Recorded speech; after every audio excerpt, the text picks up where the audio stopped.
student-centered coaching plays an important role in Alabama schools.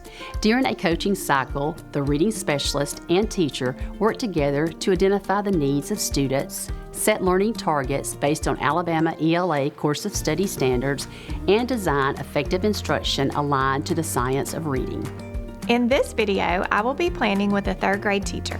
Our work together will focus on planning for student learning in Tier 1 core instruction. Tier 1 core instruction is also referred to as universal support, meaning that all students receive this evidence-based reading instruction guided by our Alabama ELA course of study standards. During Tier 1, core instruction utilizes high-quality instructional materials aligned to the science of reading.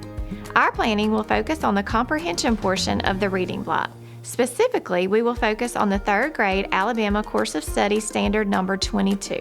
During the planning session, we will plan for evidence-based instruction aligned to the science of reading.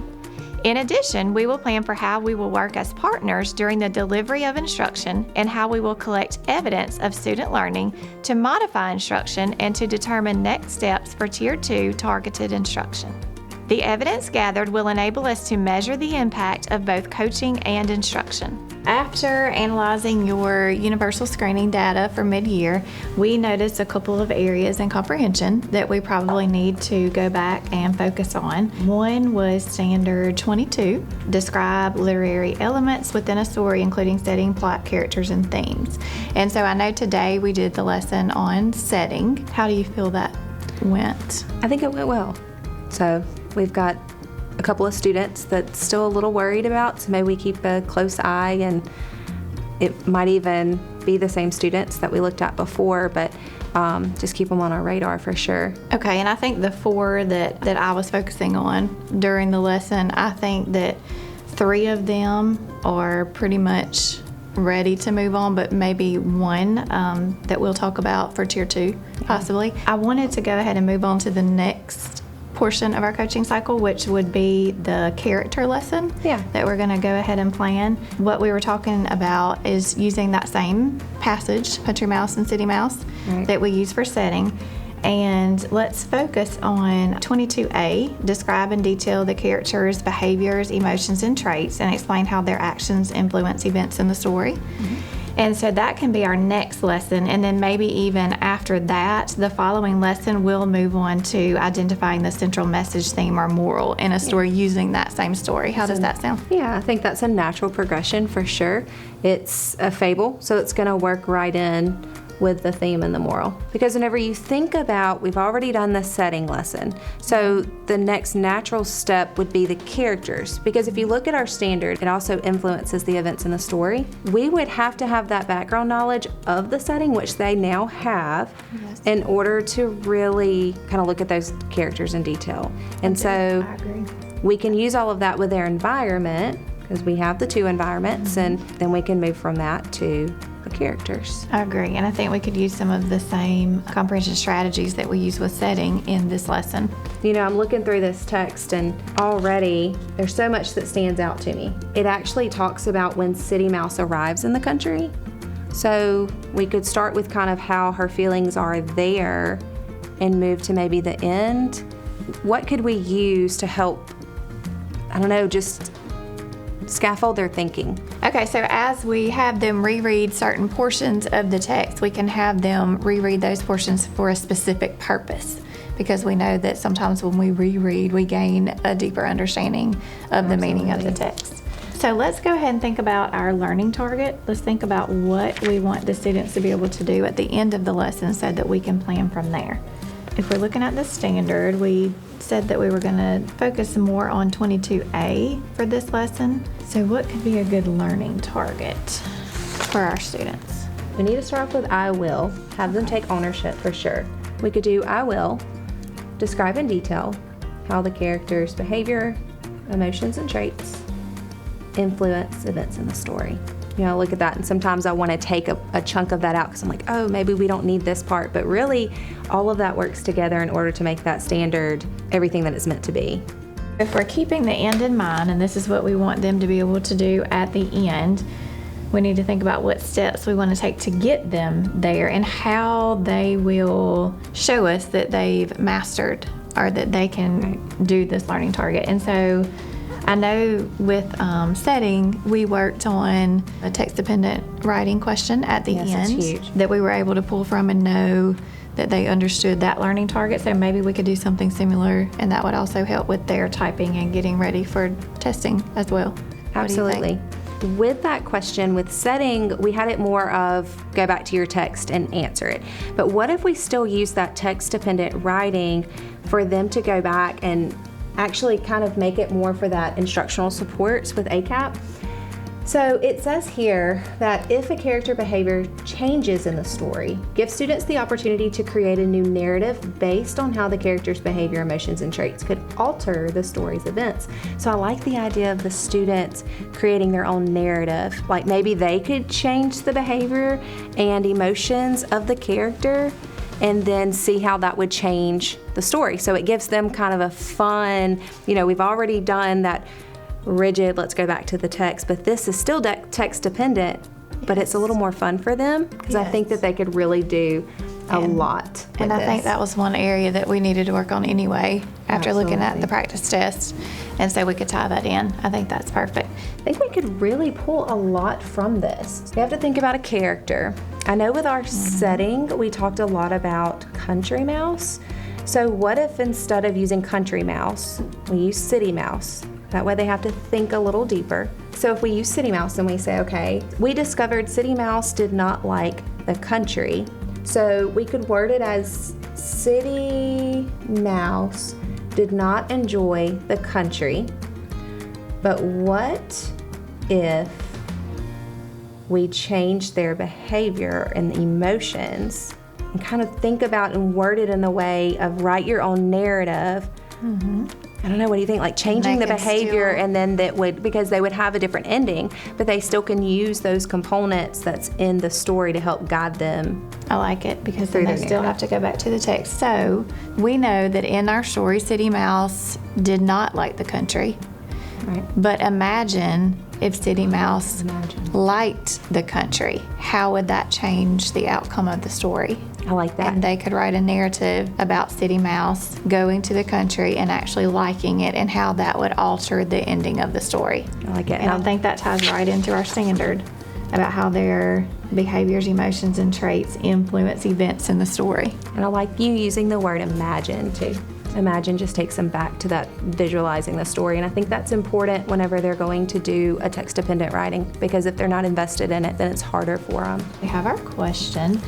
Let's now think about how we're going to get them there. We talked about maybe marking some spots that we want them to go back and reread for a specific purpose. Yes. And so let's look at where we could come up with some questions for them to maybe turn and learn, even where you may need to model some things for them. In talking about modeling, I'm thinking about guided visualization. There's a part right here at the beginning of the story, and it's talking about when City Mouse first gets to the country, and Country Mouse is explaining and giving that visualization of everything that's happening or what they see. And so, for example, it's got they visited green pastures and a pond surrounded by purple. I mean, it's a lot there. So I think that this is a really good opportunity to read through and kind of model that thinking of getting into the story. Get them to close their eyes, you read. I like it. Okay. So let's mark, what page is that? Page 15. We want to stop. Yes, I think that's a perfect opportunity to expose them to guided visualization as you go through that text. For sure. We could have them close their eyes and really take it in and kind of immerse themselves into the text. I like that. All right, so what do we want to have them turn and learn on page 15? This is where City Mouse first gets to the country. So we could think about, how does City Mouse feel about the country? Because she just arrived. As we have them turn and learn, you have some norms in place for that. I do. For their speaker and listener, who's going to talk, who's going to listen. Yes. So we do have expectations for our classroom collaboration. So with that, we have a speaker and a listener. Our speaker knows to look at the student, to speak clearly, and to express their ideas in a very respectful manner, using text evidence. That's a big thing in our classroom. The listener, they have expectations too. So the listener will also make eye contact with the speaker. The listener will listen, but their job doesn't end there. The listener will then say if they agree or if they disagree. And if they agree or disagree, they still have to tell their speaker why. Knowing that those norms are already in place, we can move forward with planning where we want to stop and have those collaborative conversations. So I know we looked at page 21. For this one, I like it because you actually have to read the whole text in order to understand what's happening. You can't read just a little bit and then get that answer. So I think those students that try to just graze through and try to pick out parts or keywords in a text, it's not going to work for something like this. So I am really excited about this one. I think 21 would be a great one. Okay, and I'm thinking, since you said that's one that they really have to reread, that might be a good place for you to model. Absolutely. You're thinking, when you first read through that, you might have thought that thunder was actual thunder, like thunder and lightning. But as you kept reading, you realized that it's not that at all. It's a dog. And so you might have had some misunderstanding in your reading that you could model. This section right here, we've kind of transitioned away from City Mouse and we're back to Country Mouse. And so this is Country Mouse's first encounter with the city. So I like that we can actually bring in a little bit of his emotion and what he's feeling. So that could be our next turn and learn. So we have one from the perspective of City Mouse and then now one from the perspective of Country Mouse. So we want to ask a question on page 21. We want to have them have a conversation with their partner about how Country Mouse feels being in the city. We've got some good vocabulary in here too that we've covered. I think we probably need maybe one more opportunity for them to read for a purpose. Okay. So let's look and see where we could put that. We've kind of got a beginning and we kind of have a middle. So I feel like the next natural thing would be in the end. Here it's talking about Country Mouse and how he says the city's not for me, but City Mouse is also kind of saying the same thing about the country. We could connect that somehow so that way they have to think about both characters and maybe how their feelings have changed from one point to another. Could we use a graphic organizer? Absolutely. I like the idea of that. What if we did, so we can move them into that next group activity and we could have one group do City Mouse, one group do Country Mouse, and they could have very similar questioning, but we're talking about two different characters, so they're gonna have different information based on that character. And so we can have two that actually talks about the feeling from their character, and then we could do that same character for a different group, and we could relate it back to how they feel in the environment. So that could actually connect it to what we've done already with setting. Yeah. We can make this on chart paper. We can make 4 because you have 4 different tables. Yes. 2 groups City Mouse, 2 groups Country Mouse. I like it. How can we get the students to see all of that information? Because I feel like all of it's really good information, but I want to make sure that they're getting it all. Does that make sense? It does. Okay, why don't we do a gallery walk? Oh, I like that. So they could each go. Each group will complete their graphic organizer, and then the groups will rotate to each table. And they could add information if there's something that they want to add onto the graphic organizer. And they can read. I like it. So they still have that voice. Yes. I like it. And so if they use the graphic organizer, and I'm looking back because I remember something from letters. We already do a lot of the cooperative conversations in the classroom. So with this gallery walk, that will add more to it. And then we will have to monitor still. So maybe we could split and you could figure out which, we've got our students that we're looking at. And I'll follow those groups that have those kids. I'll be very intentional about the others. So I was thinking about an extended thinking. So once they have this, is it possible that we could add a component for extended thinking for the students? Like as they finish, maybe they could come up with a text-dependent question that I don't know that the other students might could answer because they'll do the gallery walk and they're moving. So it gives them an opportunity to still just add to that thinking, and they're looking in their books and they're trying to pull that text evidence. Yes, definitely. We could have another chart where they come up with we need to explain that it's definitely a text-dependent question, a question that they can find the information from the text, because generating questions is definitely a good comprehension strategy. Yes. And so they could generate their own question. So we could have them write that on a chart paper, and then each group could answer the question. We need to monitor that too. I know with this age group, a lot of times they like to be very vague, and they like to just put down the first thing that comes to their mind. So maybe we could have a little bit of discourse with that too, with the groups, to try to figure out, do they agree, do they disagree, and can they back it up with the text evidence? Definitely. So I think we have a good plan. So let's go back and revisit our learning target. Our learning target is, I will describe in detail how the characters' behaviors, emotions, and traits influence events in the story.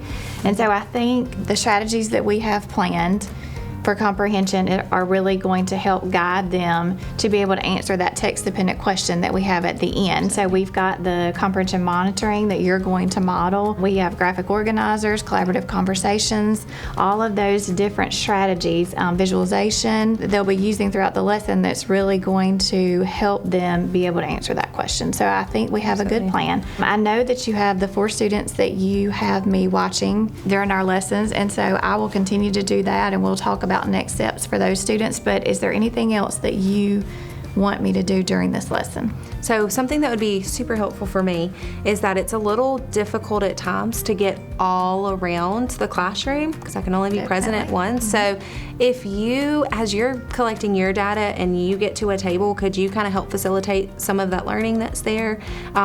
Just kind of make sure that they are on the right track, and that way I can move to the other tables, so we can kind of work together on that, and that would be super helpful. All right, and also during the lesson, I was thinking about, are you comfortable with us co-conferring during the lesson, sharing our thoughts right there live during the lesson rather than waiting until the end? I find that sometimes it's easier just to go ahead and talk about it instead of waiting to our debrief to talk about it. So if you notice anything, we can talk about it right there. If I notice anything, I'll come to you. Absolutely. I think that's a great idea, because it's really hard to manage all of those thoughts through that, so I love that. All right, so I feel like our plan sets our students up for success. How do you feel? Absolutely.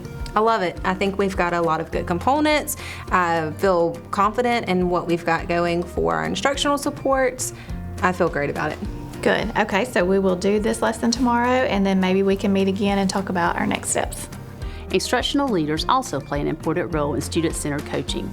Together, the instructional leader and reading specialist analyze student data, set school-wide learning goals, and develop strategic plans for coaching. Student-centered coaching results in a meaningful and measurable impact on student achievement and educator professional practice.